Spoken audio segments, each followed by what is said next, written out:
cordiale des bienvenus à cette soirée qui se veut, d'une part, une commémoration de la crise d'octobre 70, mais surtout un hommage aux prisonniers d'opinion. Il y a 2 ans, on a établi un monument pour rendre hommage aux quelques 500 personnes qui ont été arrêtées sans aucun mandat d'arrestation et qui, pour la plupart, étaient des prisonniers d'opinion. La crise d'octobre a été, dans une large mesure, une opération d'intimidation du peuple québécois et des militants indépendantistes. Alors, la loi des mesures de guerre, on va pouvoir en parler ce soir en long et en large avec les auteurs de ce livre, Trudeau et ses mesures de guerre. Et on dit que la meilleure façon d'éviter que l'histoire se répète, c'est de bien la connaître. Alors, en même temps, c'est un devoir de mémoire. Je vais laisser la parole sans plus tarder à l'éditeur du livre, M. Robin Philpot, et ensuite la parole va être donnée à un ancien président de la Société Saint-Jean-Baptiste, Guy Boutillier, et un des auteurs du livre, ainsi qu'Édouard Cloutier, qui a été aussi, entre autres choses, membre du Conseil général de la Société Saint-Jean-Baptiste. Alors, Robin Philpot.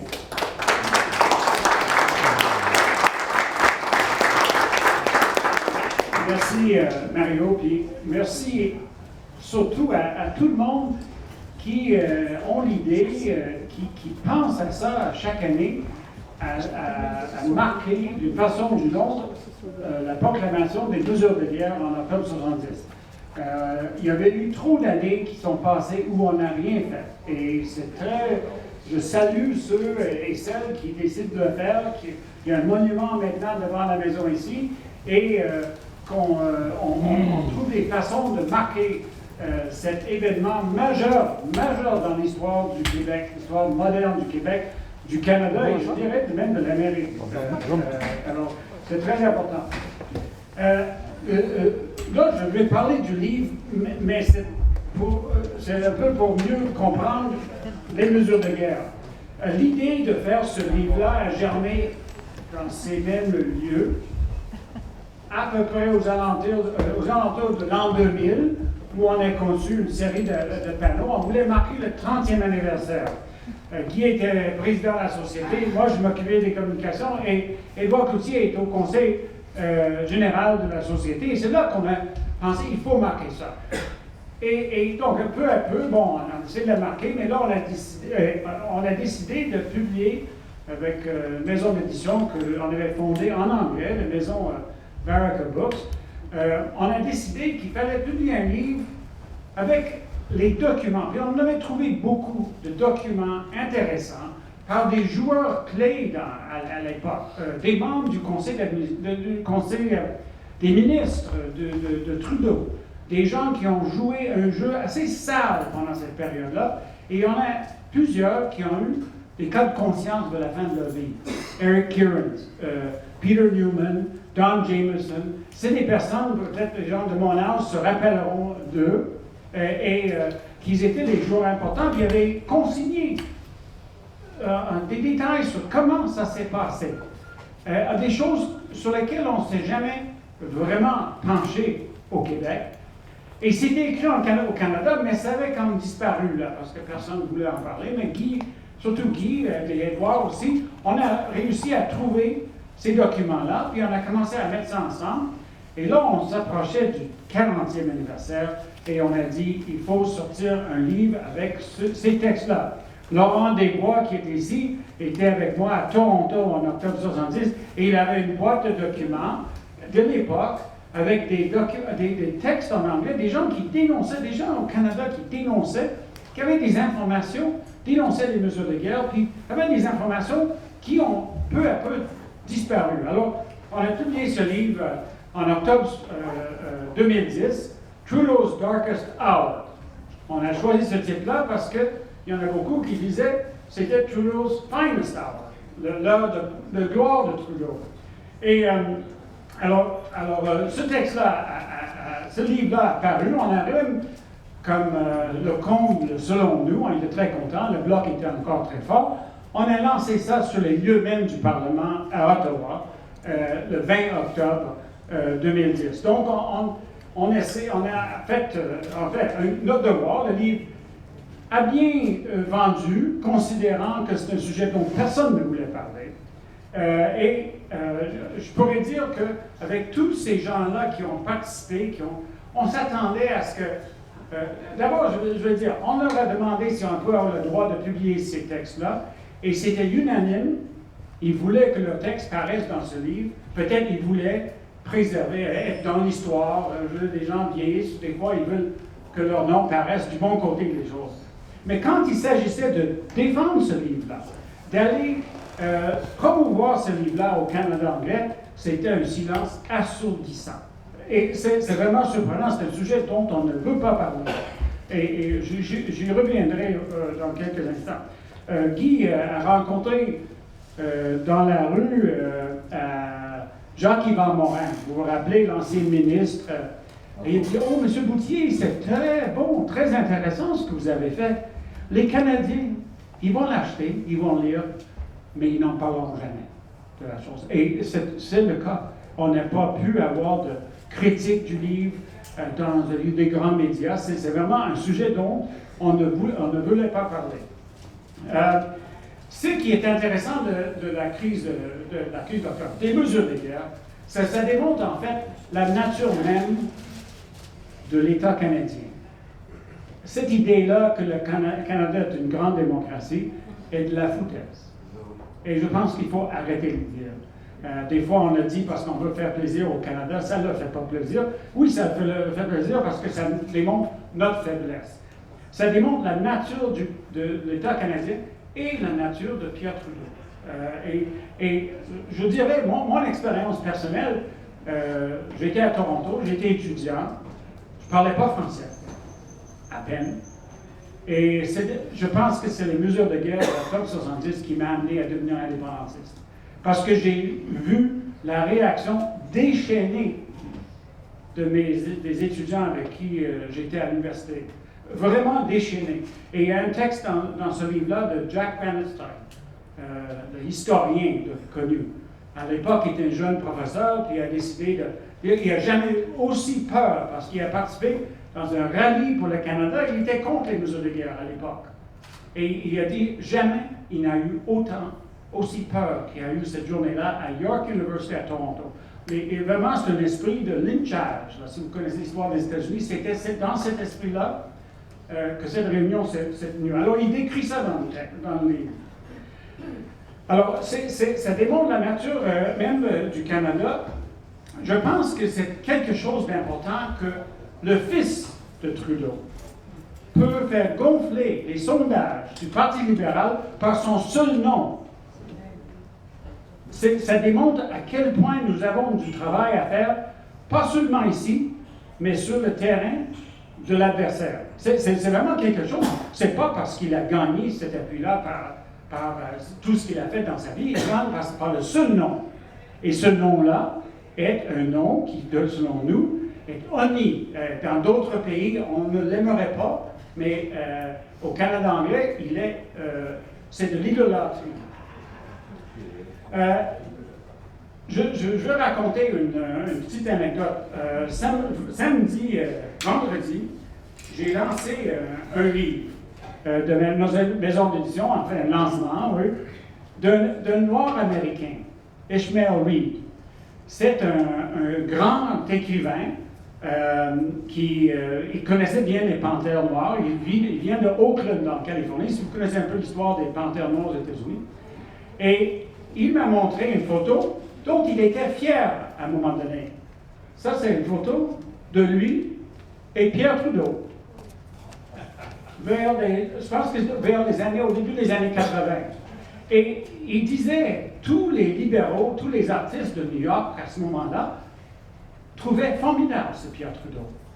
Bien, il arrive que ce jour-là, l'autre jour, on était dans le Vieux-Montréal, puis on a passé à côté de l'édifice Gérald Godin. Alors là, j'ai pu lui expliquer qu'est-ce que Trudeau avait fait. Puis il n'en revenait pas. Il n'en revenait pas. Mais je lui avais déjà expliqué un peu, mais là, je commence à montrer qu'est-ce qu'il a fait.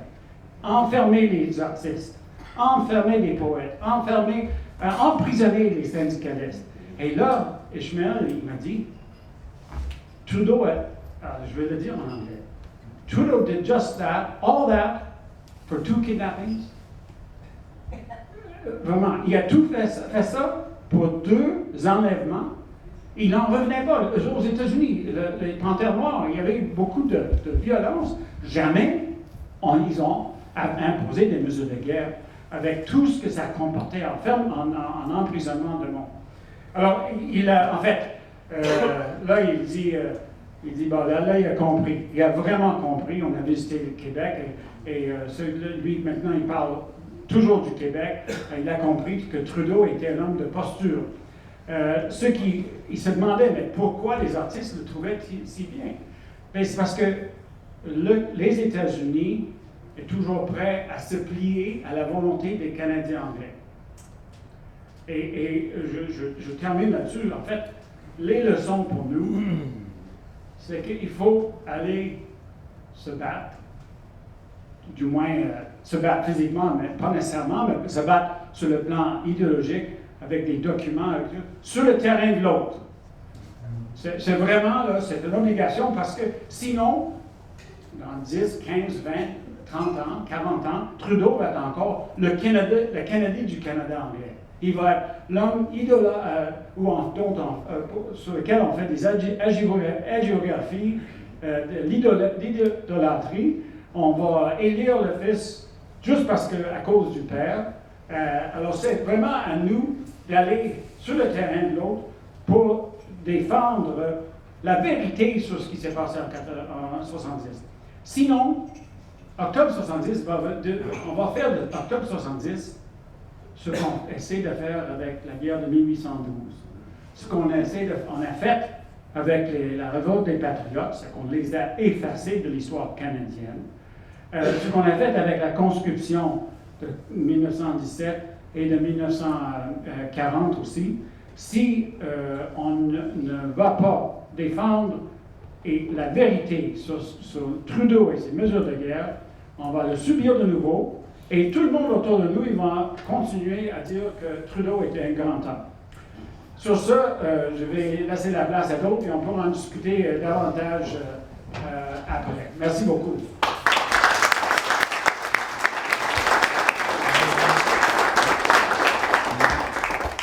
Alors, sans plus tarder, on va laisser la parole à quelqu'un. C'est M. Boutillier. Bon, mais... C'est bon, excusez-moi.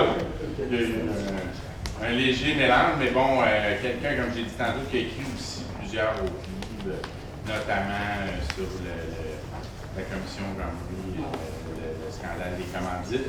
Alors, accueillons Édouard Cloutier.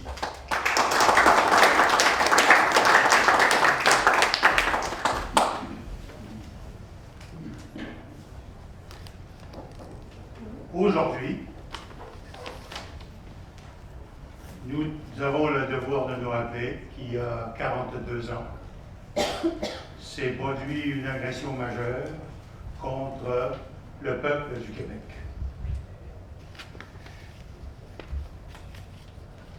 C'est un devoir à cause de l'ampleur de l'agression dont je vais vous parler très bientôt, mais c'est un devoir aussi parce que cette agression a déjà, depuis longtemps, sombré dans l'oubli. On a réussi au 40e anniversaire à réveiller un peu les consciences autour de ça. Au 41e, il en laissait quelque chose. Au 42e, il ne reste absolument plus rien. Guy Boutillier me disait tout à l'heure qu'à Radio-Canada, à tous les jours, il y a la minute historique ou je ne sais pas trop quoi. Aujourd'hui, ils n'ont pas parlé des mesures de guerre, de la mesure historique. Ils ont parlé de quelque chose d'autre qui s'est déroulé bien loin d'ici, qui n'a rien à faire avec nous, sinon par la peau des dents idéologiques, mais ils n'ont pas parlé de notre truc. Ce truc est important d'une façon absolument exponentielle. Je vous explique pourquoi. il s'est produit en octobre 1970 la conjonction de 4 événements historiques simultanément. Aujourd'hui, aucun de ces événements ne fait l'objet d'un rappel de la mémoire, ni séparément et encore moins collectivement. Le gouvernement canadien, en ce milieu d'octobre 70, a déployé sur le territoire du Québec 12 500 soldats. C'est le plus grand déploiement de l'histoire sur le territoire du Canada de tous les temps, et de très très loin. Essayez juste de vous imaginer que vous vous trouviez dans n'importe quel bordel de pays au monde. On se rappellerait tout le temps la journée où il y a eu le plus grand déploiement de forces militaires, des forces du pays dans le pays lui-même. Et cette affaire-là, ça s'appellerait sûrement une guerre civile quelconque. Si tu déploies autant de militaires sur ton propre territoire, c'est que tu as un problème majeur. Premier record historique qui est oublié. Deuxième record historique. On a, dans les mesures de guerre, suspendu les libertés. Ce qui a permis au gouvernement de procéder à des arrestations. Il y en a eu plus de 500, sans aucun mandat d'arrestation. Sans que ces gens-là soient accusés de quoi que ce soit. Sans qu'ils aient pu avoir recours à des avocats pour les défendre. Et on les a placés dans un état où ils ne pouvaient pas communiquer avec l'extérieur. Ils ne savaient donc non seulement, ils ne savaient pas ce qui se passait dans leur propre famille, ils ne savaient plus ce qui se passait dans le reste de la société. Et il y en a qui ont été tenus dans cet état pendant plus d'1 mois, certains 1 mois et demi. Ils ne savaient pas ce qui arrivait à leurs femmes, leurs enfants, etc., etc. Au-delà de 500 personnes ont été arrêtées ainsi. On peut s'ostiner sur les records. On a dit à Toronto, à l'occasion du G9, il y a eu 1000 personnes d'arrêtées, etc., etc. Mais ça, c'est bien différent. Ils n'étaient pas arrêtés en vertu d'une loi spéciale. Ils n'étaient pas privés de leurs droits, etc. Ils ont le droit à des avocats. Et puis quand ils ont été arrêtés, c'était connu qu'ils étaient arrêtés, etc., etc. Ils n'ont pas été traités de façon sympathique, c'est sûr, mais ils n'ont quand même pas été privés de façon fondamentale de leurs droits. Et surtout, il faut calculer les 500 d'octobre 70 individuellement. À Toronto, ils ont arrêté en groupe. Alors, si tu en arrêtes des gros paquets de 200-300, tu arrives à 1000, c'est pas long. Mais aller arrêter 500 personnes, une par une, chez eux, en plein milieu de la nuit, ça, c'est un autre paire de manches. C'est une paire de manches, notamment, qui suppose que tu as fait une liste. Les gens qui ont été arrêtés à Toronto, ils n'étaient pas sur une liste, ils étaient là, ils l'ont arrêté, ils l'ont crissé en dedans. Mais quand tu vas chercher le monde chez eux, comme ils sont allés chercher Gaston Miron dans son lit, à 4 heures, ils ont déclaré les mesures de guerre à 4 heures du matin, à 4h30, ils enfonçaient la porte chez Miron. Des gens armés sont pénétrés dans sa chambre à coucher. Ils sont venus l'arrêter à 4h30. Il était sur une liste. La question qui se pose, c'est la suivante, que personne ne pose jamais. Qui c'est qui a fait les bordels de liste? Hein? C'est pas la police qui avait fiché Miron comme étant un criminel dangereux. Qui a fait les listes? On le sait un peu dans notre livre, vous allez le découvrir. La GRC avait fait une partie des listes. Mais c'était pas 500, c'était très loin d'être 500. Puis on sait aussi que, bien que les gens concernés, Jean Marchand, Pelletier, qui était ministre de Trudeau, ont nié que c'était le cas, on niait par la suite que c'était le cas. On le sait maintenant, parce qu'il y a un de nos auteurs qui le raconte. Eux autres, ils ont vu ces listes-là. Ils ont approuvé ces listes-là, les listes de la GRC. Alors, s'ils ont approuvé ces listes-là, qui c'est qui a approuvé les autres listes, les arrestations locales qui ont lieu à Val-d'Or, à Drummondville, à Saint-Hyacinthe, etc.? C'est le même pattern.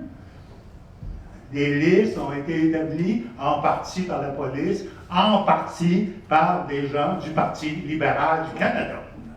Bon, ce que je vous dis là a l'air absolument anodin. C'est pas anodin du tout, là. C'est la définition même du fasciste, ce que je suis en train de vous raconter, là. Quand un parti politique peut contraindre les gens, les forces de l'ordre, à aller arrêter des gens chez eux en plein milieu de la lutte pour des raisons strictement politiques qui n'ont rien à faire avec le droit criminel ou avec le droit civil, ça s'appelle du fascisme.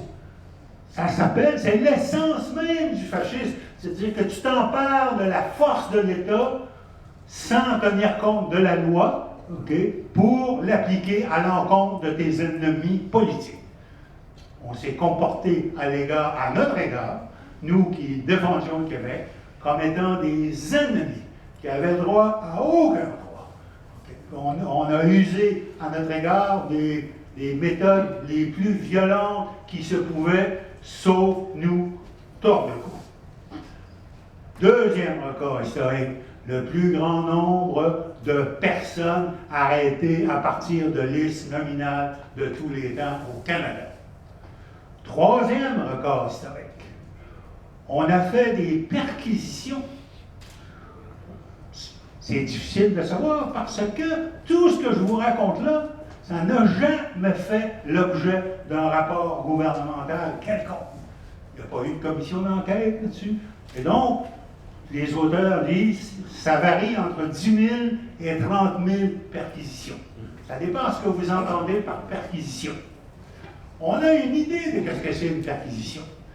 Dans la biographie que M. Deschênes, qui est maintenant ministre du gouvernement du Québec, a publié sur Jacques Parizeau, il explique qu'à Drummondville, il y a eu 300 perquisitions. À Drummondville. Supposément pour arrêter des gens du FLQ. Il n'y avait probablement pas un hostie de membre du FLQ à Drummondville. Probablement pas. Ils ont fait 300 perquisitions. Qu'est-ce que ça veut dire, une perquisition? Puis là, ce que je vous raconte là, c'est pas dans les livres. Le seul endroit où c'est là, c'est parce qu'on l'a trouvé dans le livre de Duchesne. Les historiens ne s'intéressent pas à cette affaire-là. Qu'est-ce que c'était des perquisitions à Drummondville? C'est simple. Ils s'emmenaient en quelque part chez un vice-président du Parti québécois, président de section, je ne sais pas trop quoi, qui habitait dans une banlieue quelconque. Ils s'emmenaient une dizaine, 5, 6, 8 voitures de police provinciale, police municipale, police fédérale, avec les gyrophares, à 3 heures du matin, dans la banlieue, il laissait fonctionner les gyrophares, il rentrait à l'intérieur, il faisait semblant de fouiller pour n'importe quoi, il sortait au petit jour avec une caisse, n'importe quoi, ça n'avait aucune importance, tout ça était complètement bidon. La seule chose qui n'était pas bidon, c'était les gyrophares, qui terrorisaient les gens autour de là. Ils disaient, ah, c'est eux autres, ça, tabarnak, tu sais, eux autres, les terroristes, enfin, ils les ont pognés. Ils ont terrorisé la population avec ça d'une façon incroyable. Tellement incroyable qu'à Drummondville, le PQ a perdu tout son exécutif.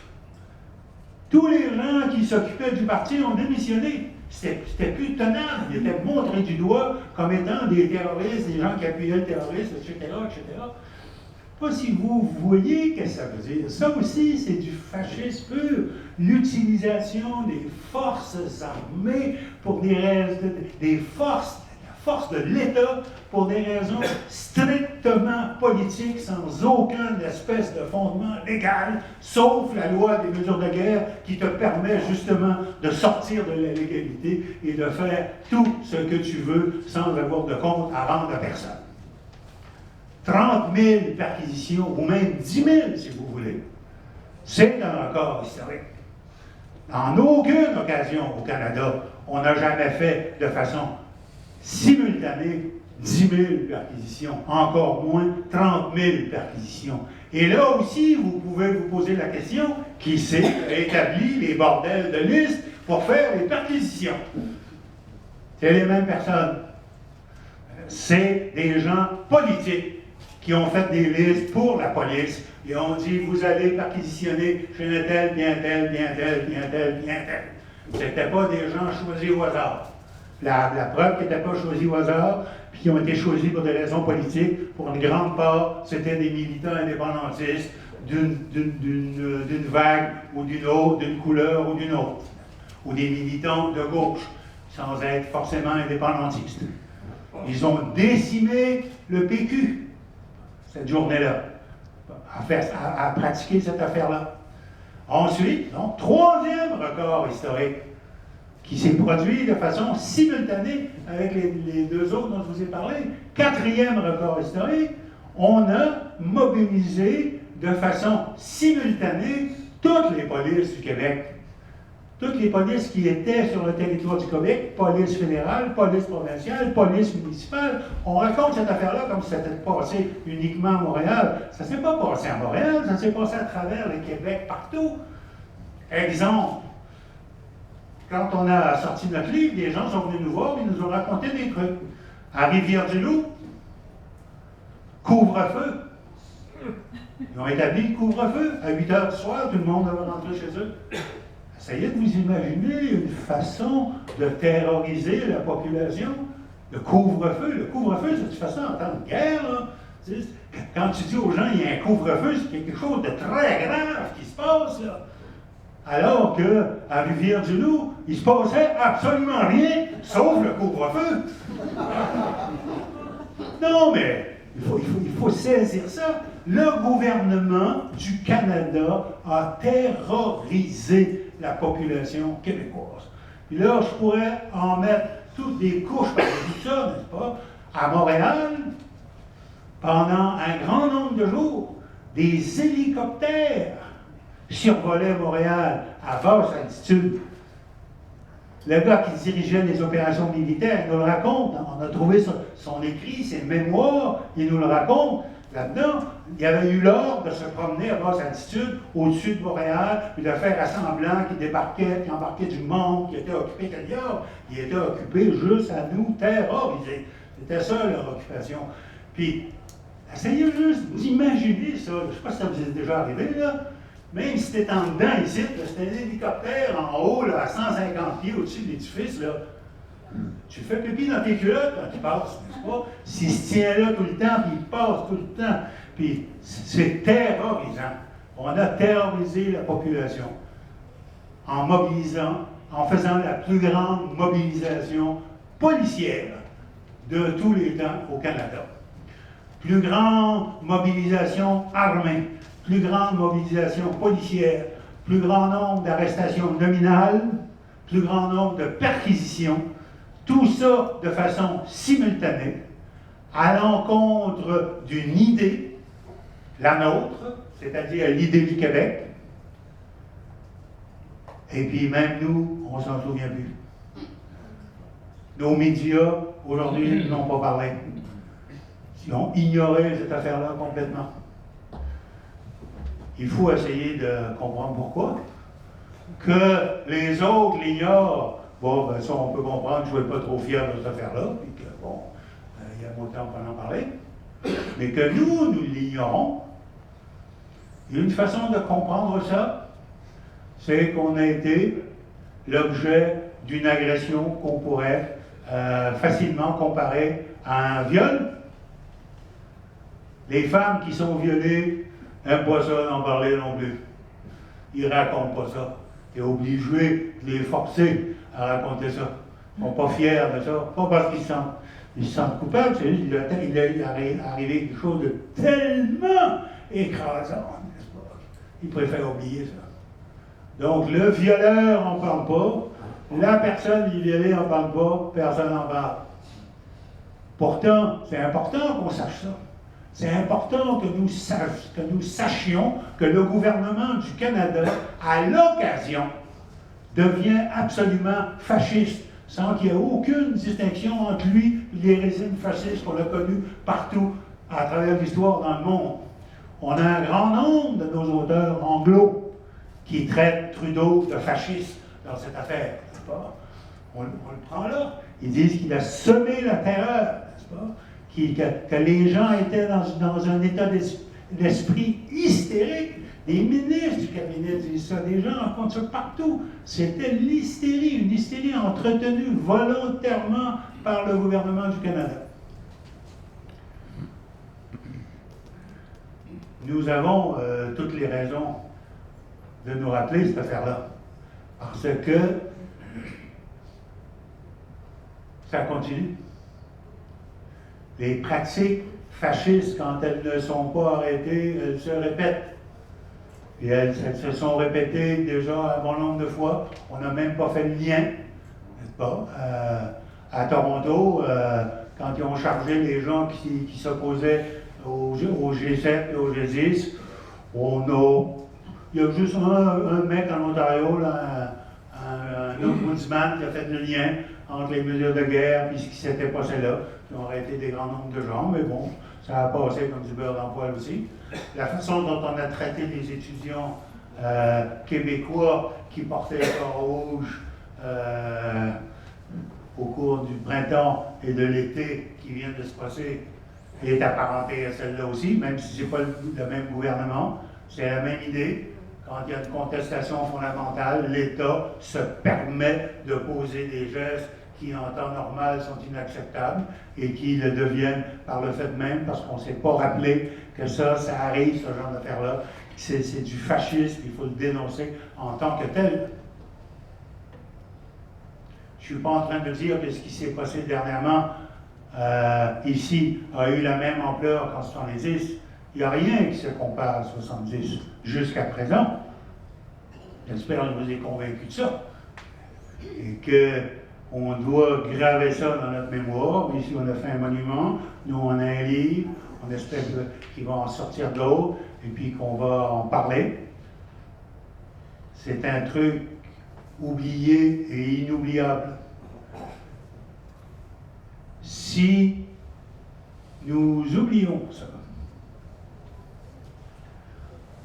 nous permettons que soit commis à notre égard toutes les injustices, tous les comportements inacceptables des États, qu'ils se disent démocratiques ou non. Et on doit être absolument sûr que quand nous commençons à nous lever, puis à bouger, puis à faire des choses significatives, qui mettent en cause les gouvernements, que ce soit le gouvernement du Canada ou le gouvernement du Québec, qui mettent en cause réellement, comme les Carols ont mis en cause réellement le gouvernement du Québec au cours des derniers mois, etc., les États, qu'ils soient québécois ou canadiens, et surtout canadiens, je dirais, ne vont pas se gêner pour nous rentrer dedans avec toute la force possible.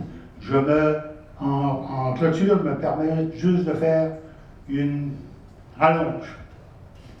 On a oublié, non seulement qu'on nous avait agressés, mais non, on a oublié qu'il y a des gens qui se sont levés pour nous défendre en 70. Il y a eu un comité dirigé par René Lévesque, Claude Ryan, un grand nombre des chefs syndicaux, etc., qui ont mobilisé un peu, et tout ça a été viré à l'envers par le gouvernement fédéral, qui a dit qu'il est en train de s'installer un gouvernement provisoire, parallèle, qui va renverser le gouvernement élu. C'est la raison pour laquelle il faut intervenir, etc. La démocratie est en danger. Ça, c'est un autre discours qu'on a entendu cet été. La démocratie est en danger. Nous, les représentants du peuple à l'Assemblée nationale, disait le gouvernement québécois, nous représentons les gens et on nous conteste, on ne veut pas obéir à nos lois, etc., etc. Ces gens-là sont contre la démocratie. On peut donc se permettre, à leur égard, toutes sortes de choses qui, en temps normal, sont inacceptables. C'est au nom de la défense de la démocratie qu'on jette la démocratie par terre, qu'on l'emprisonne. Il y a eu au moins plusieurs centaines d'étudiants qui ont été arrêtés dans ces événements-là. Vous n'avez pas entendu parler depuis, ça a été comme camouflés, ils ont disparu dans la nature, tout comme ceux d'octobre 70, mais ils ont quand même été arrêtés par l'État, militairement parlant. On les a forcés, on a utilisé la force de l'État contre eux, contre nous, au nom de la démocratie. Le combat que nous avons à mener et qui continue tout le temps doit tenir compte de ce fait fondamental que les gens contre lesquels nous luttons peuvent, quand ils se sentent menacés, avoir recours aux mesures les plus extrêmes et sans aucune espèce de retenue. On doit avoir ça en tête. Parce que c'est ce à quoi nous devons faire face. Merci.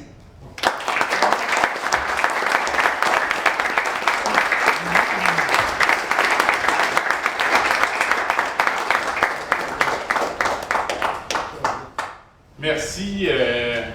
Alors maintenant, notre dernier conférencier, non le moins, qui a été aussi porte-parole du mouvement Québec français pendant plusieurs années, M. Guy Bouthier.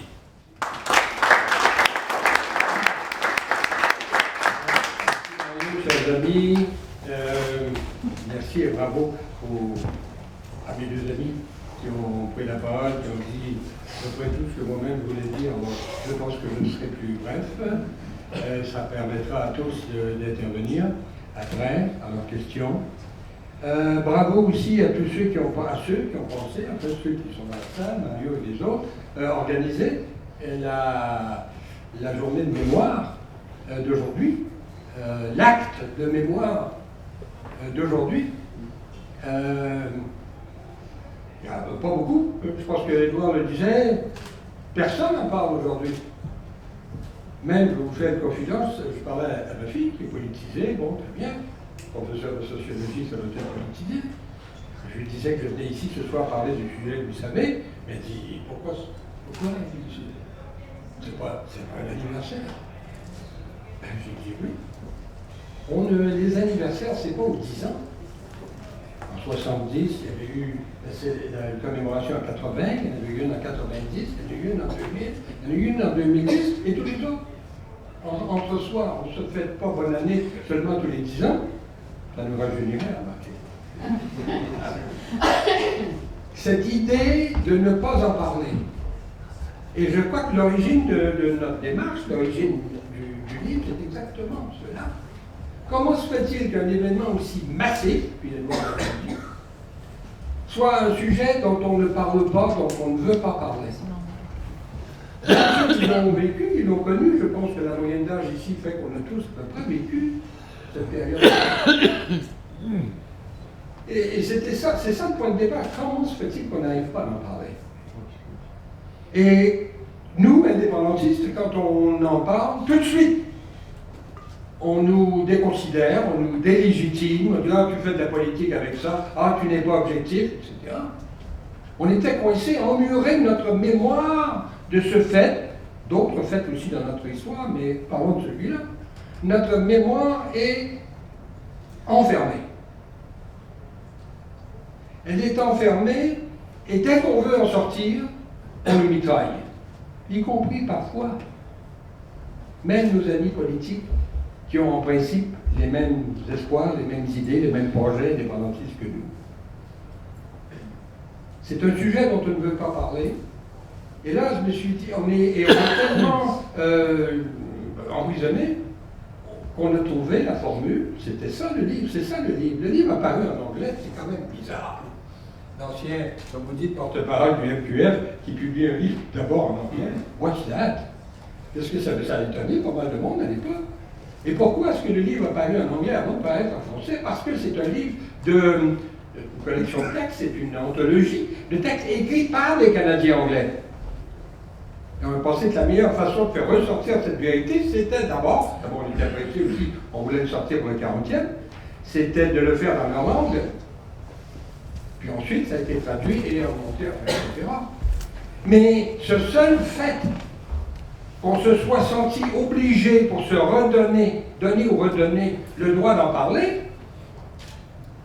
qu'on ait été obligé de passer par les autres pour nous légitimer, pour nous redonner le droit de parler, montre justement ce que j'essaie d'expliquer ici, que nous sommes emprisonnés dans notre droit d'en parler. J'allais dire dans notre devoir d'en parler.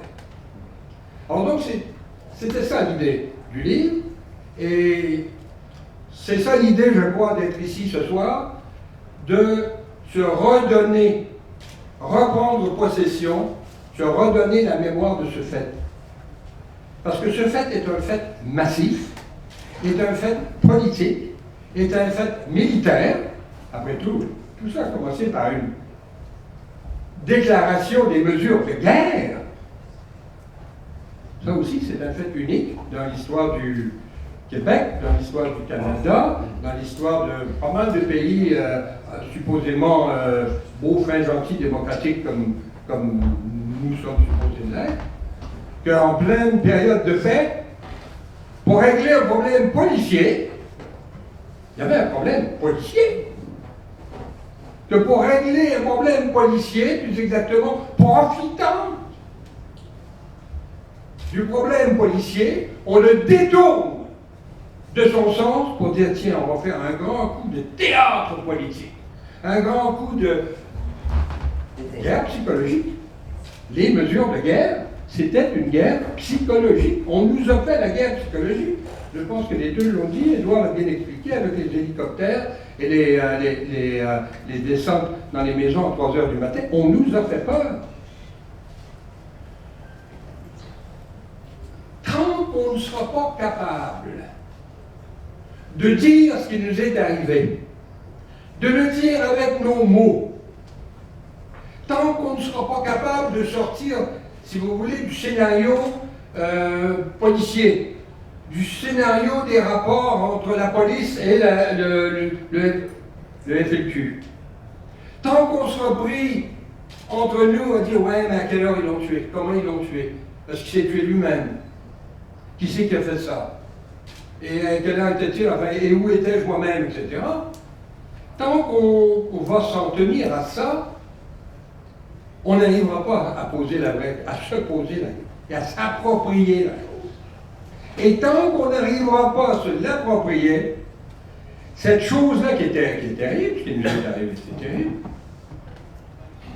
c'est une agression collective à l'aide de la puissance militaire. Et cette agression s'est terminée par, jusqu'à maintenant, je pense qu'on peut le dire comme ça, la victoire de ceux qui l'ont déclenchée.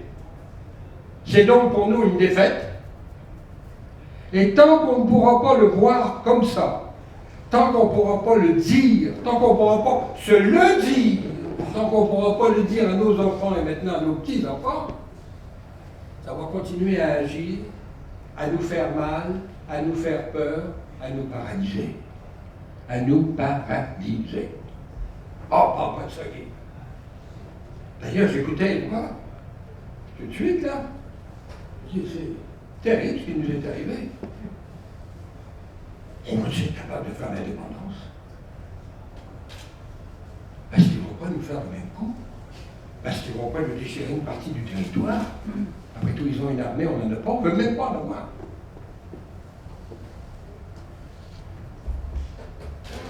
On ne va pas s'armer. On n'a pas le temps, l'indépendance doit se faire avant. Ce que l'on peut faire, par contre, c'est réarmer notre mémoire, reprendre possession de notre mémoire. Appeler un chat, appeler une agression militaire, appeler une défaite. Et c'est ainsi que petit à petit, on va pouvoir y faire face et, au fond, se redresser notre mémoire, redresser notre personne, redresser notre confiance en nous. Et ça s'applique à nous, chacun d'entre nous ici, mais ça s'applique à tous les mouvements indépendantistes et tous les mouvements sociaux québécois. y compris bien sûr le mouvement indépendantiste et le parti qui le représente, qui le défend, le soutient, le dirige, le Parti québécois. Et même eux, je le sais pour en avoir parlé à pas mal de amis et tout, je n'aime pas parler de ça.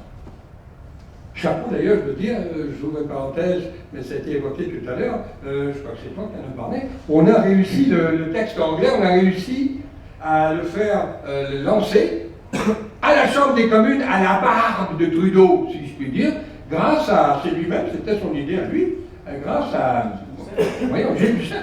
Il dit, Guy, veux-tu qu'on lance à la société Saint-Jean-Baptiste, veux-tu qu'on lance à la Chambre des communes? Mais j'ai dit, ça serait extraordinaire. Et ça a été fait. Mais il n'y a pas eu des masses de monde qui sont venus. Y compris parmi nos amis, c'est-à-dire les gens du Bloc. C'est toujours un peu gênant, je vous dis. Alors, oui, c'est ça, le Parti québécois est gêné par cette affaire-là. J'ai dit que, regardez le déroulement des commémorations. 1975, 1980, 1990, 2000. 1995, c'était le 25e anniversaire. Ça se fait, ça, le 25e? C'était exactement ça, voilà, quelqu'un l'a dit. C'était une occasion en or de démontrer pourquoi on voulait sortir du Canada, on ne veut plus qu'ils nous fassent des coups pareils. On aurait pu le faire comme ça. Vous voulez vous libérer de ça? Vous voulez vous libérer de cette menace? Vous voulez vous libérer de cette crainte, de cette épée de Damoclès? Mais sortez du Canada, sortons du Canada. Motus, personne n'en a parlé. Puis les soldats ont continué à se promener sur le territoire du Québec en 1995. Il y a eu même des opérations, des simulations là, sur le lac Saint-Pierre, ici, là, pas loin. Un débarquement un samedi matin à 8h, à peu près à l'heure où les gens commencent à prendre leur café pour être sûrs de bien vu. On ne parle pas de ça. On parle pas de ça. Non, nous, notre travail à nous, c'est d'en parler. C'est de se le réapproprier. En parler entre nous, en parler aux autres. Aller sur le terrain des autres, c'est-à-dire des Canadiens anglais, et on va trouver quelques amis, il n'y en a pas des masses, mais il y en a. En tous les cas, ceux qui ont écrit ça, ceux dont les textes sont là, ça veut dire qu'il y en a des Canadiens anglais qui sont capables de nous répondre là-dessus. Et qui n'acceptent pas, en leur âme et conscience, ce qui s'est passé en principe en leur nom. Donc, aller sur le terrain des autres, mais aussi d'abord rester sur notre terrain et s'en parler entre nous, comme on sait. On parle beaucoup de l'enseignement d'histoire, hein? Encore récemment, là, bon, Marie Malavoie, elle a bien raison, enfin bien, tous ceux qui en parlent ont toujours raison.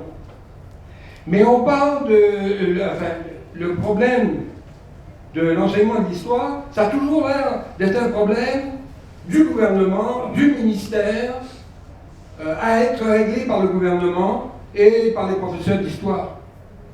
Mais l'histoire nous appartient à chacun d'entre nous.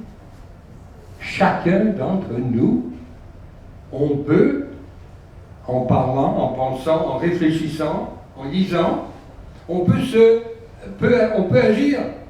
On peut devenir notre propre professeur d'histoire. On peut devenir le professeur d'histoire de nos enfants, de nos cousins, de nos frères, de nos sœurs et de nos petits-enfants. Et c'est ainsi qu'on va réussir à se libérer de la peur. Après, tous les psychiatres, tous les psychanalystes du monde vous diront, vous avez une peur en vous. Si vous n'en parlez jamais, elle va continuer à vous faire mal. Le jour où vous en aurez parlé, d'abord vous allez la dénoncer. Vous allez la dénoncer à la face du monde. Et vous allez vous trouver des amis, vous allez vous trouver des alliés. Et surtout, nous allons retrouver notre fierté, notre dignité, notre confiance dans l'avenir. Vive le Québec libre, et merci.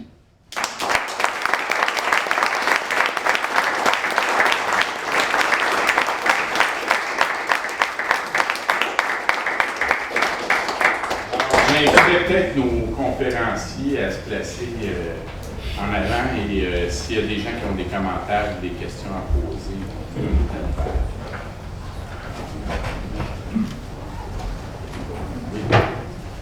Ouais. Bon, moi, suis Réal Mathieu, là, il y en a beaucoup qui me connaissent. Je suis un féministe et puis j'étais au pénitencier de Saint-Vincent-de-Paul, c'est-à-dire à l'institution Leclerc, dans le complexe pénitentiaire de Saint-Vincent-de-Paul, le 16 octobre. Et je voudrais profiter de l'occasion pour vous livrer un témoignage de ce qui est arrivé là, cette nuit-là, qui n'a jamais été ni écrit ni raconté. Donc, on dit que la loi des maisons de guerre a été proclamée à 4 heures du matin. Juste pour vous montrer à quel point toute l'opération était vraiment très bien planifiée.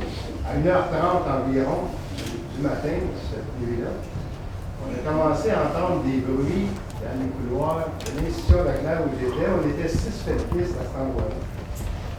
Et moi, ce qui m'est arrivé, on a allumé les lumières, la lumière dans ma cellule, en pleine nuit, donc, et on m'a déjà habillé. Et puis là, sans rien nous dire, c'était les gardiens de prison qui étaient là. On nous a menottés, les chaînes aux pieds, les menottes, et on nous a emmenés, mais vraiment sans rien nous dire, on ne savait pas ce qui se passait. Il y avait, on s'est imaginé des choses, peut-être que le gouvernement a cédé, on s'en va de Cuba. Ils vont nous échanger contre grâce et n'importe quoi. Et donc, à ce moment-là, on nous a emmenés à l'administration en avant, dans les couloirs assez sombres, vu que c'était la nuit. Et puis là, on nous a sortis de la prison par la porte d'en avant.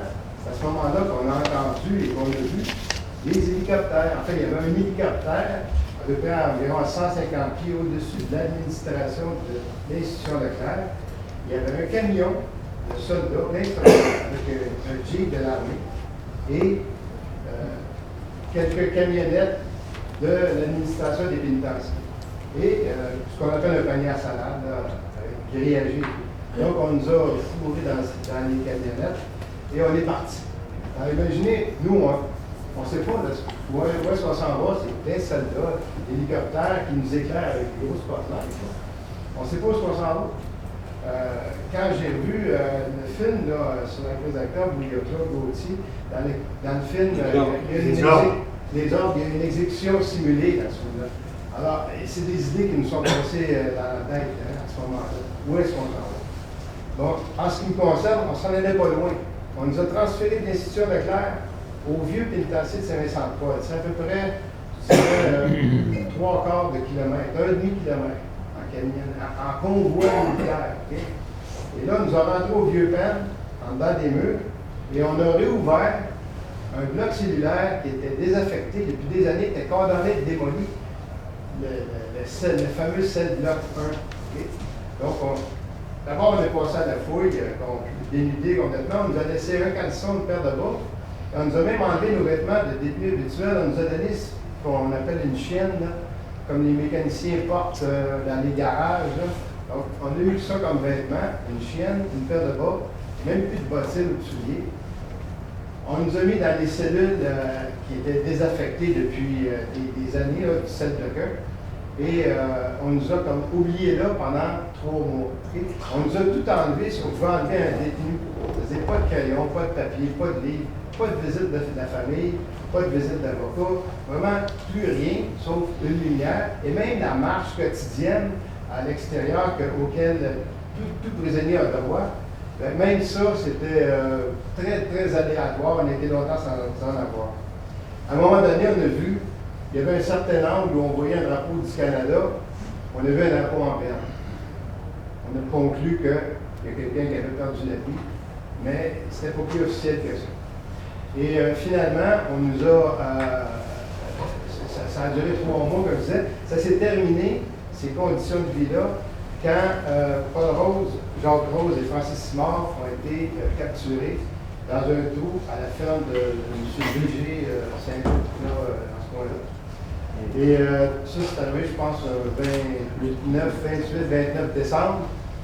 Et donc, le lendemain, ou 2 jours après, là, on nous a remis nos effets de détenus et nous a remis dans la population normale du pénitencier, tout en nous gardant au maximum pendant encore 6 mois. Les détenus qui étaient déjà dans un maximum, parce qu'il y en avait, ils avaient été simultanément transférés au super maximum. La raison de tout ça qu'on nous a donné, c'est que supposément qu'il y avait peur que le FLQ attaque et 34 institutions pénitentiaires où on était détenus pour nous faire évaluer. Donc, en tout cas, on voit à quel point c'était planifié dans le moindre détail toute cette opération. Moi, d'une certaine façon, OK, bon, j'étais en prison, je ne suis pas là pour rien, je parle là. Ici en avant, il y a un monument pour les 500 personnes innocentes qui ont été arrêtées. Beaucoup de respect pour eux. Des fois, je me dis, je suis content d'être coupable. Parce que quand même, on n'était pas là pour rien. Les 500 personnes qui ont été arrêtées, il n'y a même pas eu de résistance au Québec quand l'armée est venue. Il y a un soldat qui s'est blessé, il s'est tiré une balle dans le pied en sautant d'un camion. Aucune résistance. C'était quoi? Il y a eu l'armée canadienne est venue à Montréal, je pense, en 68, pendant la guerre des policiers. En 1970. En 76. En 76, j'avais été libéré. J'habitais côté ouest du Parc Laurier. Un matin, il y avait des soldats de l'armée canadienne sur le toit de la piscine du Parc Laurier. Ils protégeaient des nageurs, des Olympiens qui se pratiquaient dans la piscine. Il y avait des soldats un peu partout à Montréal, sous le prétexte des Olympiens. Donc l'armée canadienne, ils sont toujours prêts. Ils ont des plans. Ils n'ont rien que ça à faire préparer des plans. C'est vrai qu'il faut être prudent. Référendum, indépendance. Il faut agir stratégiquement. Alors, voilà, c'est ça que je voulais vous raconter ce soir. Ça n'a jamais été dit alors.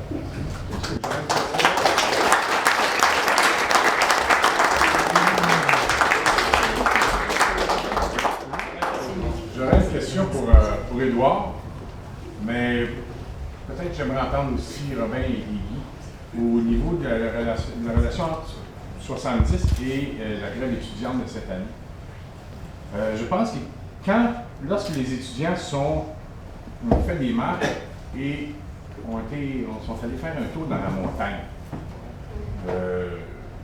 sur le Mont-Royal, ils sont allés visiter des maisons que l'on connaît, sur du premier ministre, du maire de Montréal, etc. Souvenez-vous que lorsque ces visites ont été faites, il n'y avait pas de loi 78. Il n'y avait aucune loi. Une fois que les manifs se sont réalisés et les étudiants sont allés dans la montagne, souvenez-vous que quelques jours plus tard, on a voté la loi 78.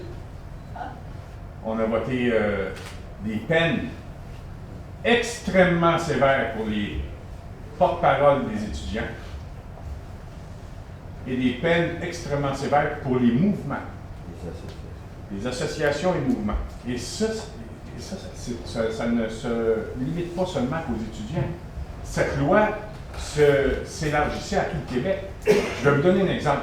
Moi, je suis président du mouvement souverainiste du Québec et un matin, supposons qu'il arrive un jugement de la Cour suprême quelconque sur la loi 101 où Mario Beaulieu, le président de la Société Saint-Jean-Baptiste, moi qui se téléphonons, on fait une manifestation, et dans cette manifestation, il y a quelques personnes qui décident de lancer par terre des cônes oranges, et peut-être que les gens sont choqués, admettons que la manifestation tourne mal, vire à l'émeute.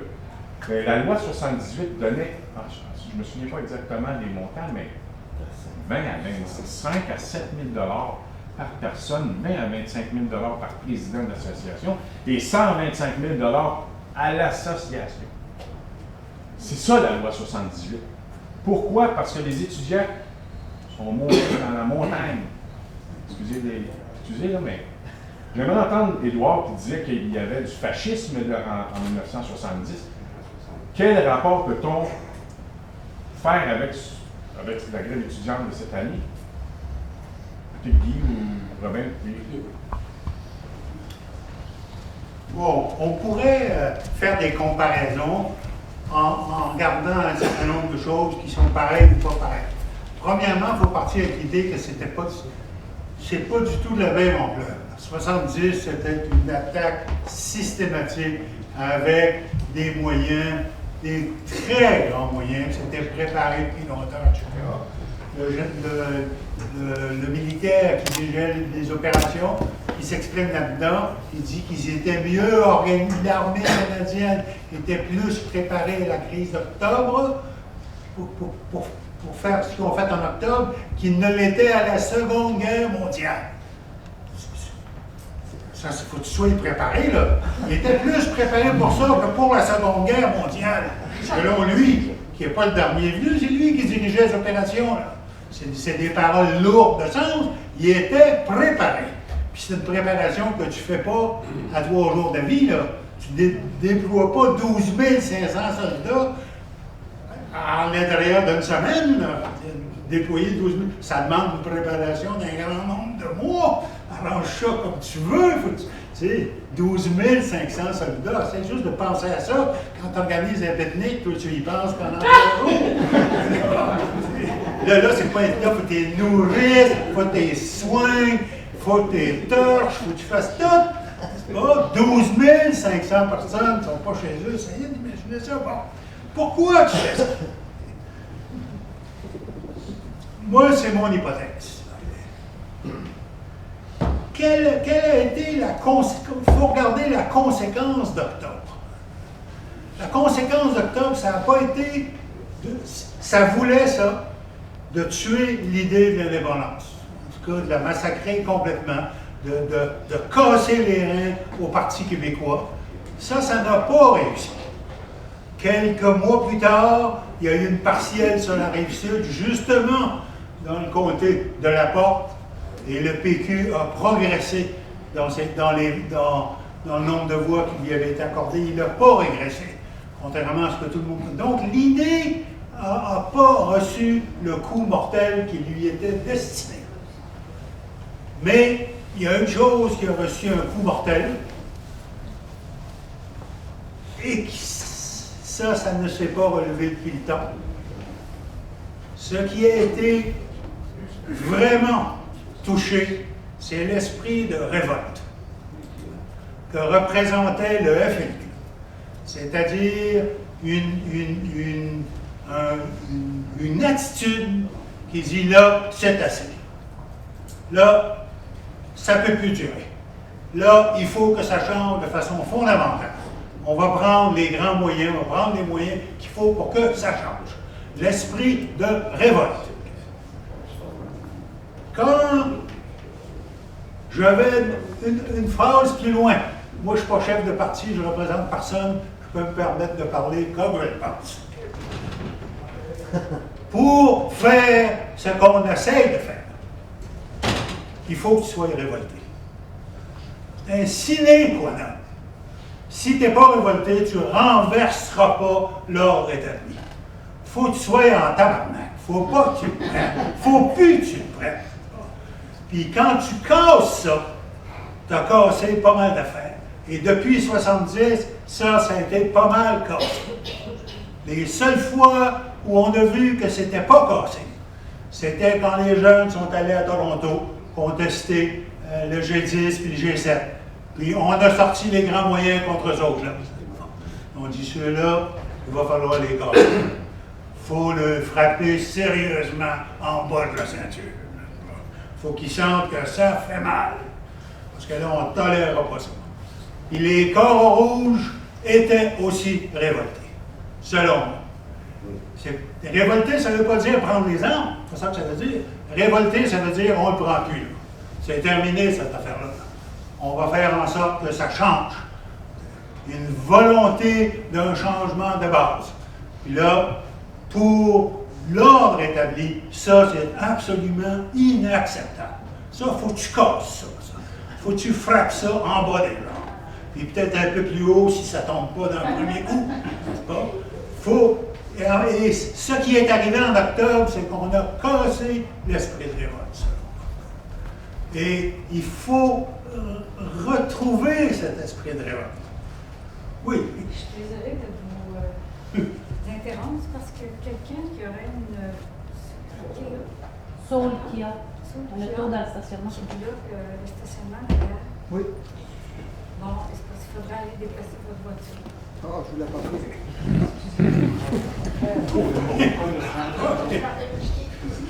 Bon, voilà ce que je pense. pense de cette affaire-là? L'esprit de révolte a été cassé en 70, et depuis ce temps-là, on court après ça. On a beau organiser des partis politiques, tout ce que vous voudrez, on a perdu l'idée qu'il va falloir être choqué, qu'il va falloir être absolument convaincu que ce contre quoi on se bat, c'est très, très, très, très important. Que ça vaut la peine qu'on y mette beaucoup de ressources et puis qu'on s'attende à ce qu'on nous tape dessus, sérieusement. C'est la seule façon d'y parvenir. À mon avis, c'est la leçon qu'on devrait tirer de ça.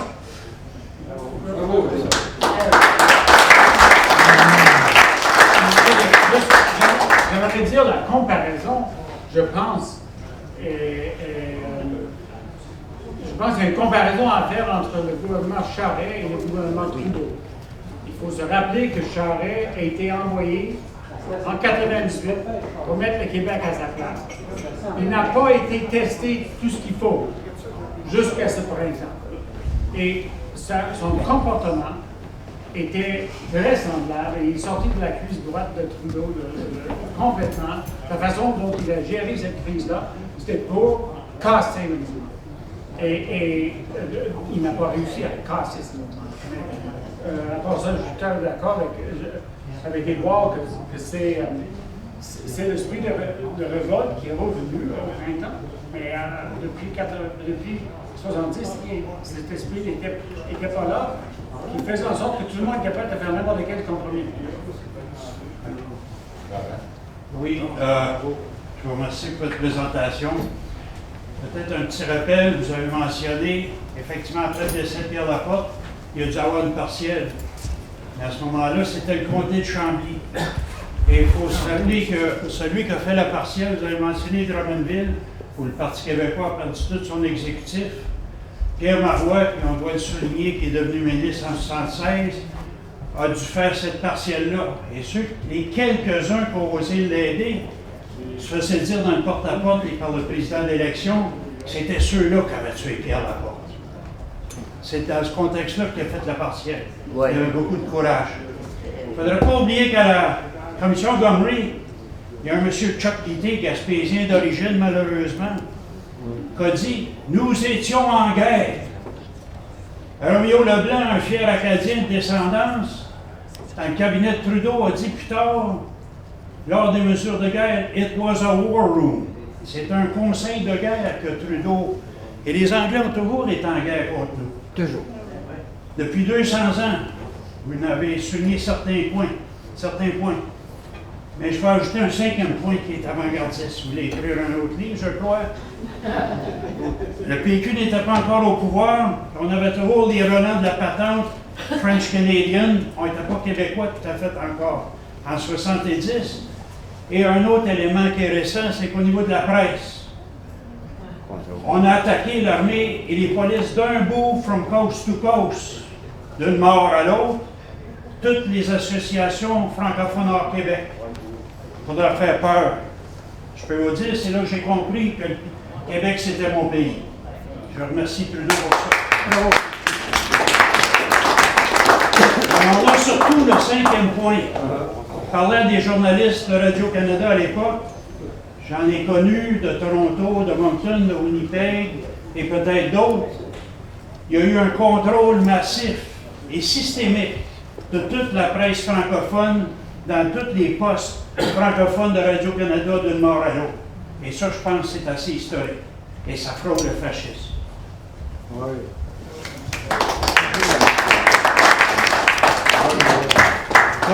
Jean Jalika, vice-président de la section Jean-Olivier Chénier.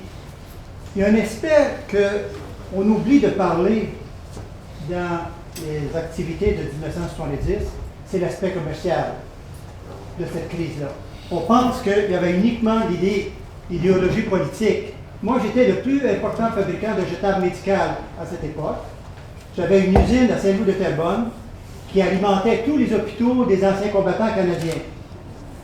Et croyez-le ou non, parce qu'on avait délogé en tant que Québécois des compagnies anglaises de l'Ontario en fournissant des fournitures de jetables médicales aux anciens combattants, sont arrivés avec l'armée. Ils ont, imaginez-vous là, des soldats avec des bottines et ainsi de suite, sont rentrés dans nos laboratoires où on faisait des seringues, des sacs de sang et toutes ces choses-là. Je me suis opposé à ce qu'ils rentrent dans les laboratoires. Et après ça, une fois qu'ils ont eu marché et touché à tous les produits, ils ont dit vos produits sont contaminés. Alors, cet aspect commercial-là, on n'en a jamais parlé. Mais les compagnies, parce qu'on parle, mettons, du renouveau industriel de 1960, j'étais un entrepreneur qui, à ce moment-là, remportait, parce qu'on était très axé, mettons, sur la robotisation et on dépassait tout le monde, tous les Américains, Abbott, Johnson & Johnson et ainsi de suite, et on remportait toutes les soumissions aux anciens combattants. Eux, ça ne faisait pas leur affaire. Et il y avait un aspect commercial dans ça, et non seulement politique, mais on disait, écoutez, ils sont en train de s'établir et de bien faire, se structurer commercialement. Et ça, moi, j'étais président de ma compagnie à ce moment-là, et je peux vous jurer ce que je vous dis est vrai.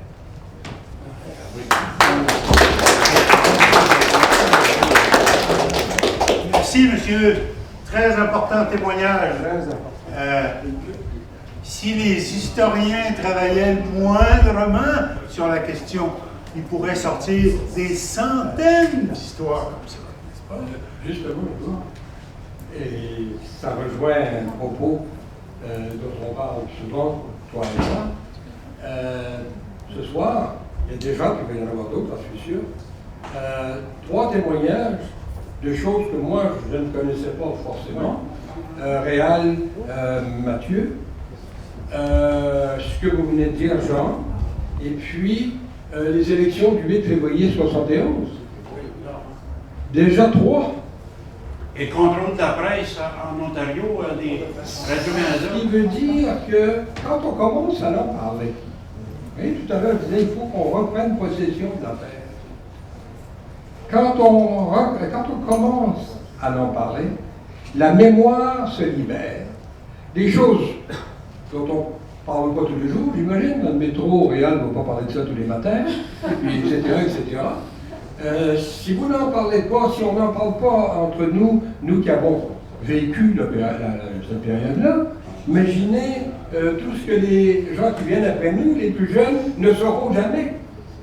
Je pense qu'il serait important, Édouard a mis en cause les historiens avec un H majuscule dans les universités, dans les collèges, etc. Transformons-nous, chacun d'entre nous, en historiens. Commençons à recueillir des propos. Allons à Drummondville, s'il y a des gens de Drummondville ici. Recommençons à interviewer les gens. Il y a des gens qui ont vécu ça, il y a des gens qui ont vécu ça ici ce soir. Il y a encore des gens pleins partout au Québec. On a dit Rivière-du-Loup, ça aussi, mais je pense que c'est là que ça a commencé à nous frapper. Quand on a, en lisant, faisant nos recherches, on a vu qu'il y avait eu un couvre-feu à Rivière-du-Loup. Moi, c'était la première fois que j'entendais parler de ça, toi aussi, et tous. On s'est dit, mais est-ce qu'il n'y en a pas eu partout ailleurs? Qu'est-ce qui s'est passé dans l'école du coin? Qu'est-ce qui s'est passé dans le village du coin? Qu'est-ce qui s'est passé dans la ville un petit peu plus loin? Qu'est-ce qui s'est passé dans les centrales syndicales? Qu'est-ce qui s'est passé au pénitencier? Ben, quand on va commencer à vraiment écrire les témoignages, les souvenirs, la réalité, l'histoire, on va voir, on va mesurer l'ampleur de ce qui nous est arrivé et on va se déterminer encore plus que jamais à ce que ça ne se reproduise jamais notre rencontre. Merci.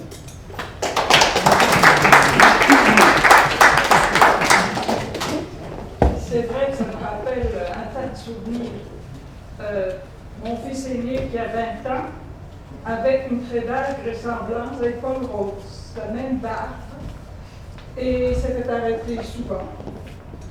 Demandé ses papiers d'identité. Il habitait en dehors on habitait à Saint-Sulpice, en dehors de Montréal, et j'ai eu un jour 2 policiers, je ne sais plus si c'était la Sûreté du Québec, je pense, qui sont venus pour perquisitionner chez nous. Ils n'ont rien trouvé, c'était pas lui.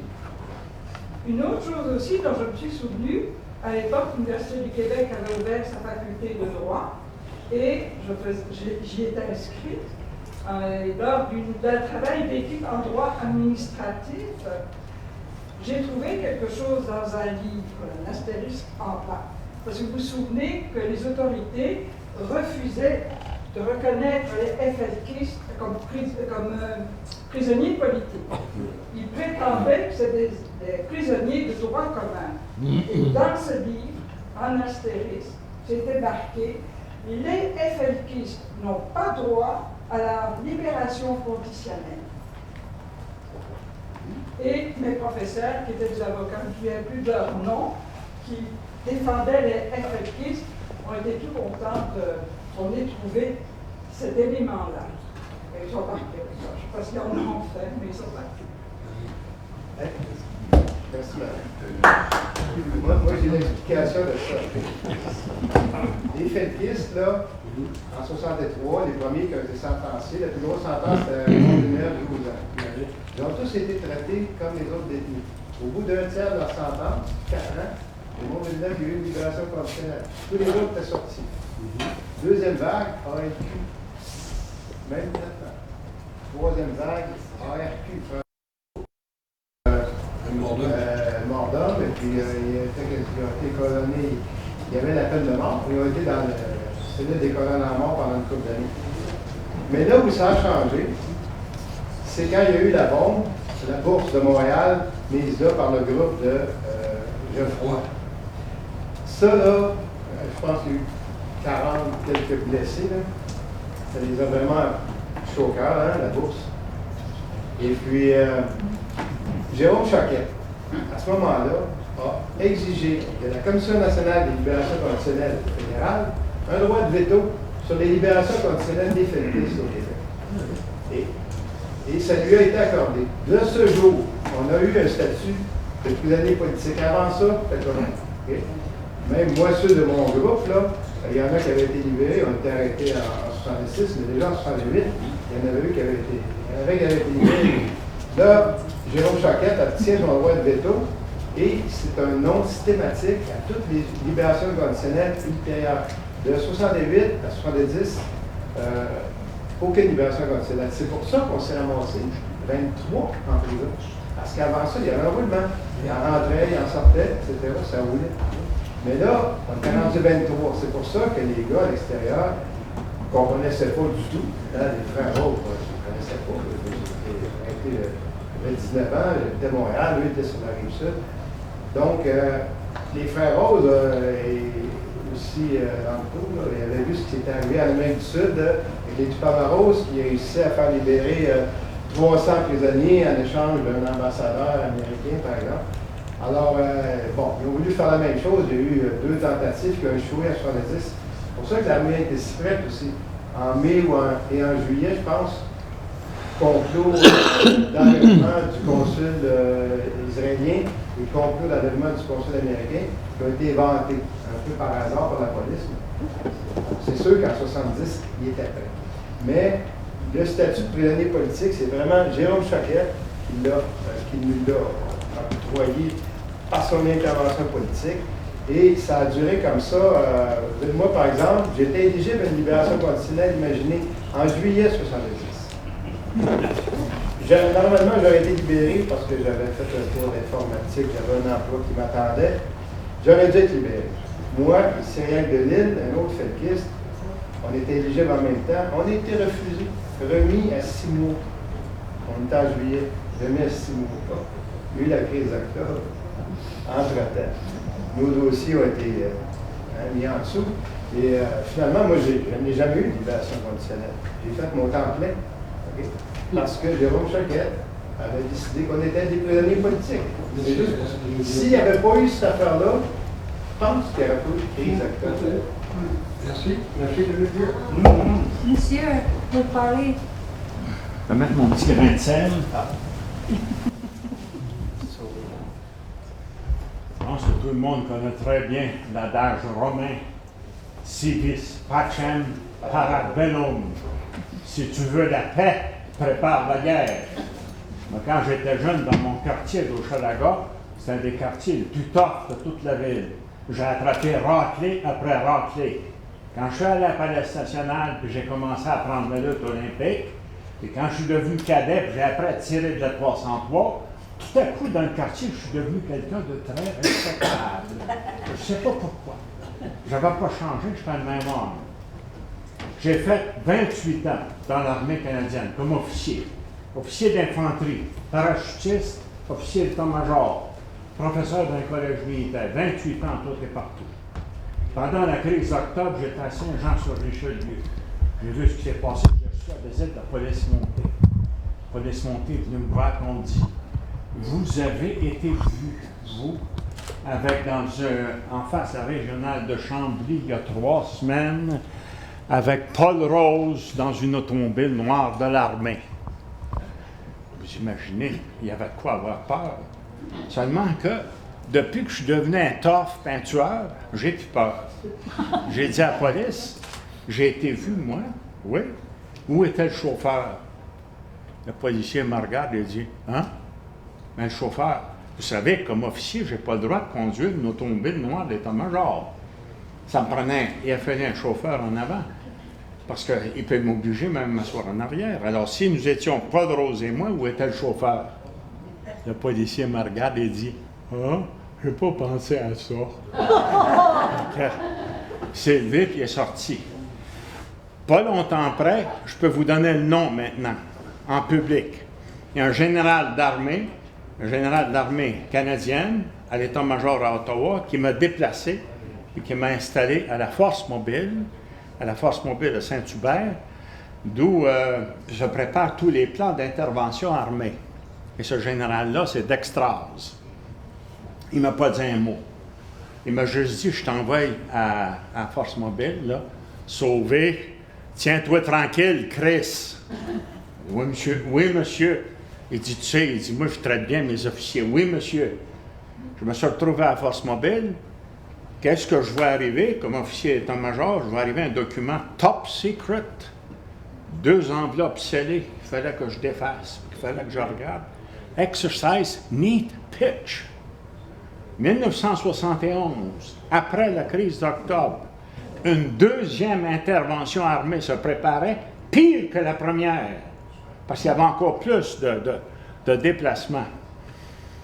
J'ai pris le document, j'ai dit, on va toujours bien voir si ça va marcher de même.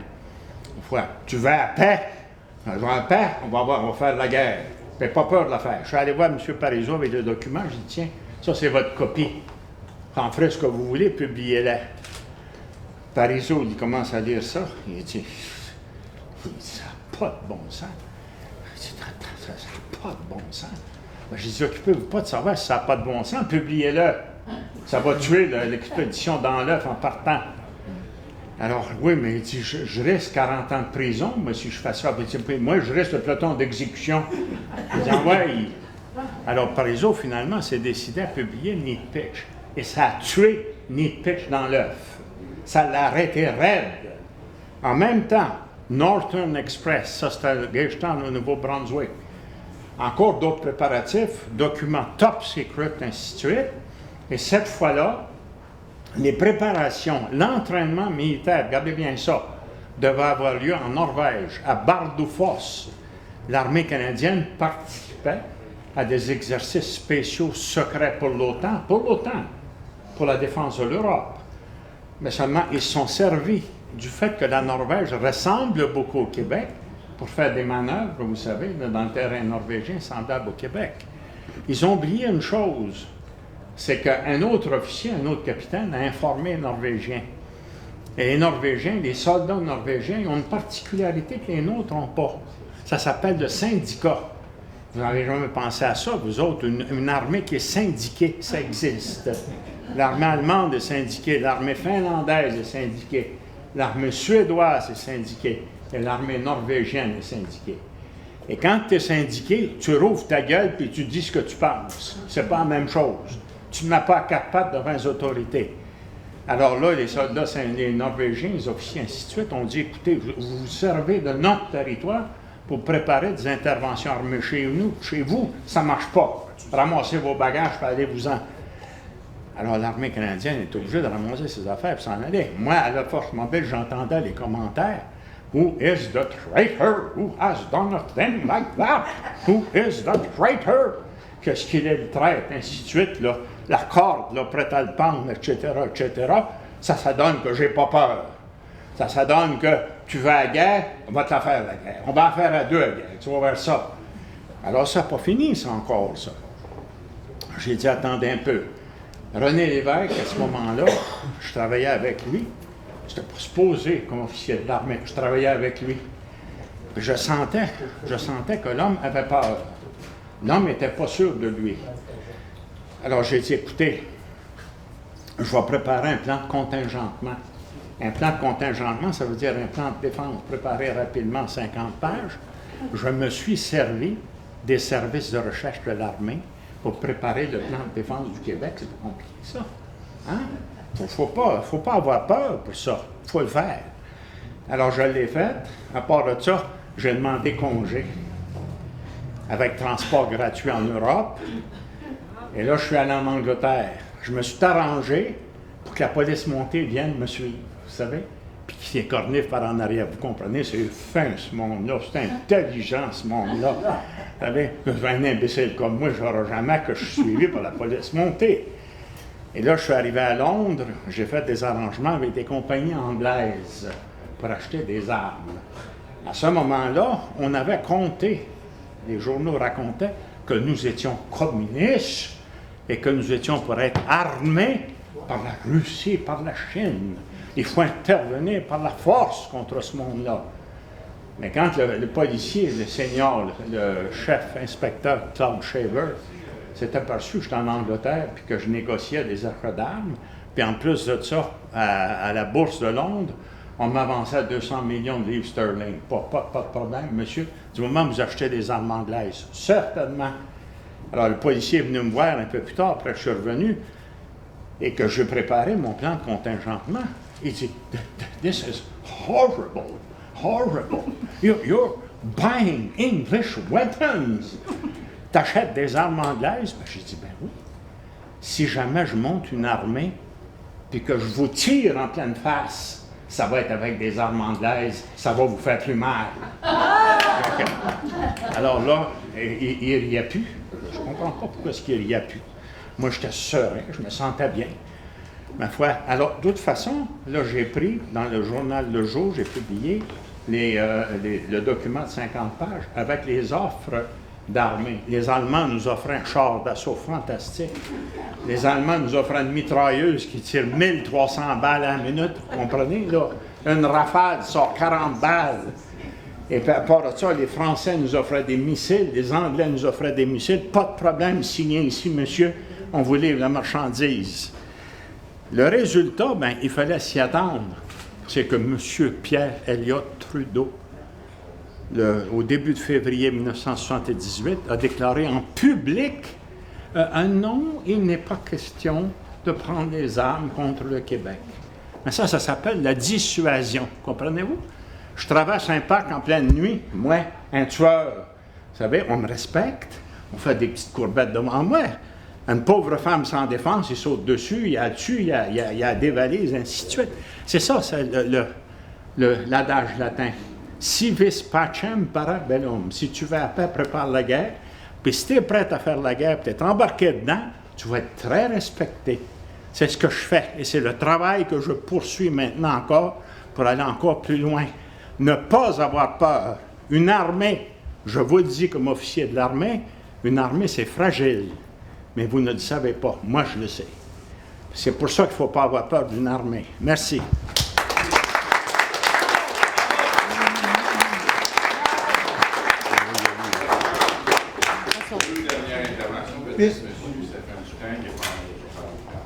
Tout à l'heure, Edouard a dit qu'on doit rester enflammé, il faut continuer à faire ce qu'on faisait. Mais depuis 1984, il existe le SCRS qui continue à frapper à nos portes et à nous interroger. Est-ce qu'on doit s'inquiéter de ça ou arrêter d'être enflammé à cause du SCRS? Quelle est la réponse? Je ne sais pas. On est sûrement qui nous écoute.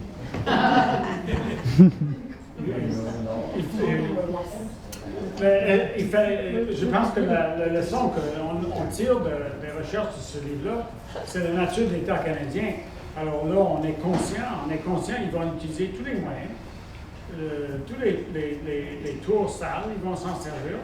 Alors, pour nous, il faut s'organiser en conséquence. Moi, je pense que les étudiants nous ont montré comment faire. Hein. Ils ont gagné. Ils sont pas niaiseux, Combien de fois on a gagné une bataille? Ils ont fait une lutte, ils ont dit ça passera pas. Ils sont allés en prison, ils ont continué tous les jours.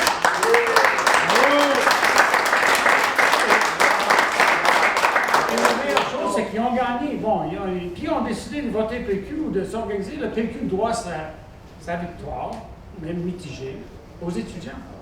Vraiment, il le doit. Alors, je pense qu'on peut apprendre d'eux, mais le STRS, on sait, ils sont là, ils vont essayer de tout faire, mais ils ne sont pas super puissants. Si la population bouge comme elle a bougé ce printemps, ça n'a jamais bougé comme ça, même dans les années 60. Non, jamais. Et avec une intelligence et une détermination exemplaire, là, alors ils ont gagné. Ils ont su comment s'ajuster. Alors moi, je pense qu'il ne faut pas se faire des peurs à cause de l'armée STRS, mais il faut savoir la nature de l'adversaire. Et c'est ça ce qu'on fait avec les mesures de guerre. Et on a eu le meilleur été touristique depuis oui, en plus. Les bons très rapidement, parce qu'il y en a qui n'ont pas encore parlé. Il y a un record touristique. J'aimerais, mettons, on parle des soirs d'horreur, ouvrez bien vos oreilles. Moi, je suis dû pour confronter l'armée, il semble. En 70, je vous ai expliqué le cas tantôt, mais en 90, je suis un autochtone résident de Kanastake, à Oka. J'ai vécu les 78 jours avec la présence d'armée. Et ce que je veux vous dire ici est que tout le monde pense que l'armée est venue suite à l'événement, mettons, du 11 juillet, où il y a eu assassinat de policiers. C'est faux. Ça a commencé le 19 de mars, suite au nom de H.L. Harper pour l'accord de Meach. Et les barricades se sont levées le 19 de mars. Mais à Oka, il y a 675 personnes sur le territoire. Ça n'a rien fait. Tout le monde pouvait contourner les barricades et rentrer chez eux par en arrière. Le premier ministre qui était là à ce moment-là, il a dit, écoute, ça n'a aucun impact ce qu'on a fait là. Alors, comme Oka s'est jamais entendu avec Ganawake, non, parce qu'il y a aussi des Mohawks à cet endroit-là, ils ne savaient pas comment faire, mettons, pour faire un impact majeur. Alors, écoutez bien là, le gouvernement fédéral a payé les Mohawks pour bloquer le pont Mercier de l'argent. Autrement, il n'y avait aucun impact. Écoutez bien ça. Il n'avait pas d'impact parce que depuis le 19 de mars, les barricades, je suis un résident de Kanastake. Je veux dire, j'ai vécu ça au quotidien. Alors, moi, qui étais à l'intérieur, on m'a nommé responsable de la sécurité civile à l'intérieur. Parce que j'avais fait 17 missions commerciales, je connaissais très bien les premiers ministres, tous les ministres, Tremblay, le maire, parce que le maire de Montréal était ministre de l'Industrie avant ça pour les libéraux à Québec. Là, ça n'a pas eu l'impact qu'ils voulaient non plus. Croyez-le ou non, la crise d'Oka n'est qu'un volet du scandale des commandites. Suite au 24 de juin, où il y a eu les 500 000 drapeaux du Québec à la Saint-Jean-Baptiste, le Québec a paniqué, le fédéral, c'est-à-dire a paniqué, et la crise d'Oka a été une manipulation, une organisation de toutes pièces du gouvernement fédéral. Et je suis le citoyen de Kanastake. Ça fait d'accord.